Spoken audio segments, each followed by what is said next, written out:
in the stock market, maybe a 401k, you could be in for a bearish year. Financial experts are now basing their outlook for 2010 on the January barometer. Get this, since 1950, the Dow Jones performance for the entire year mimics January's performance 91% of the time. Last month, January, we saw the Dow Jones drop nearly 5%. So what does all of this mean for you? What I would tell people is sit down and come up with a game plan that I know if this happens, if the markets recorrect themselves again and we have a double bubble recession, this is what we're going to do with our money. Meet with your financial planner, meet with your tax accountant, have a game plan that's ready to go the moment it happens. If we look since 1950, there's a really interesting thing that's called the January barometer. And what that really means is that the rest of the year follows what happens in January 91% of the time. They've actually gone back, and since 1950, 91% of the time, the market follows what happens in January. So what we can learn from that is if we look at September of 2008, the market went down in January 3%. What happened in September of 2008? Market went down. There was a warning sign in January that you need to have an exit strategy. And then you had it from January till September, knowing this information, to have an exit strategy. So when the market did go down, you could have gotten out knowing, hey, this is just, I knew in advance, this is kind of my warning sign. Another thing too, if we look at now, in January of this year, the markets went down over 4% in January. I believe 4.9% in January is what the market actually went down.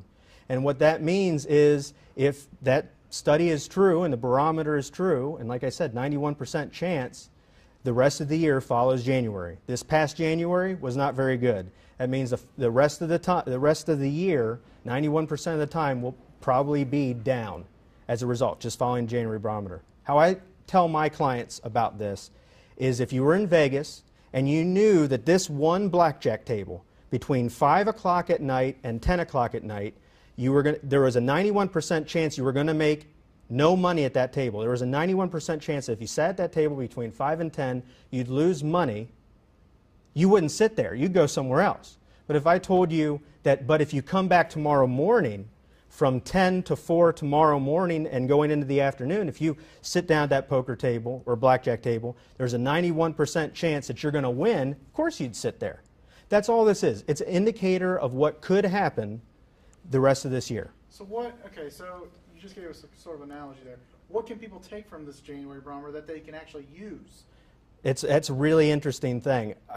Probably what scares me most about what happened in September of 2008 is some people did not need to have that happen to them. They didn't know what to do. The markets tanked so quickly when Fannie Mae and Freddie Mac went under, and we had the whole AIG incident and all the banks going under and everything else. And we look till now, right now, there's 520 banks, I believe, that are in desperate trouble right now.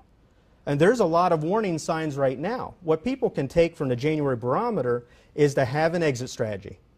Know what you're going to do if the market goes down. That's the most important thing. What I find is people just throw money into the market and they trust whoever they have managing the money, and then they never do anything to prepare if the market goes the opposite way. What we knew, we can go back to December of 2007 and say we knew in December of 2007, and then the January 2008 barometer was bad, that January of 08 was going to be a bad year.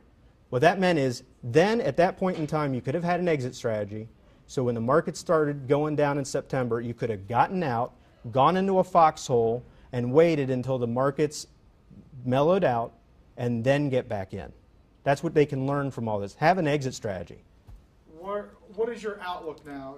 You can use based on the January barometer, but what is your outlook for the economy for the rest of 2010?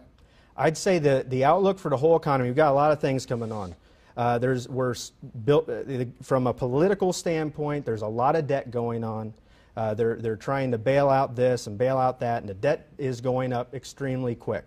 That means a couple things. Taxes will probably go up. Maybe not this year, but they probably will go up. That's going to affect people in the long run. People right now don't have jobs. The number is higher than 9.7%. when the market came out last week and said that, that the unemployment number is not 10%, it's 9.7%, the markets went like this. Well, hold on, that was good news. Why did the markets go like this? Because the market doesn't believe the news. See, there's a lot of people out there that have given up looking for jobs. They're hopeless. They don't have, they've just given up. And those people don't get calculated in that number. So there's higher unemployment than we actually know. If inflation is going to go through the roof, it probably will, because anytime you print money the way that they're printing money, inflation follows about 3.5 years after that. So if you put all this together, potential for higher interest rates, inflation going through the roof, unemployment higher than what they actually are telling people, that doesn't bode well for the market. So I would say, I would believe the January barometer this year.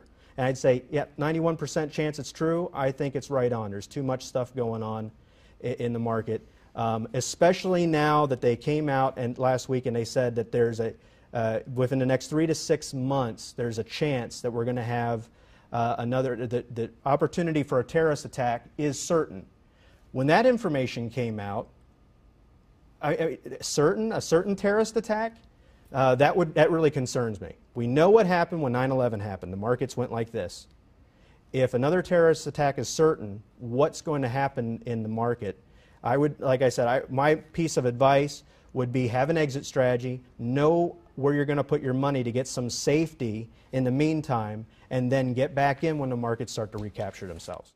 Well, there's a really interesting thing going on right now. The markets were so bad in 2008, and in 2009 they started to come back. I mean, beginning of January to March of 2009, the markets were bad, and then all of a sudden it took off.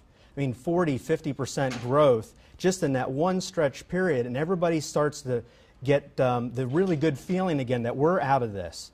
I don't want people to get the impression or to think that we're out of this or to have the false impression that we are, because there's two things going on right now that as a financial planner, it's my job to look at these things. It's not really, most people don't know these things, but it's kind of the insider stuff.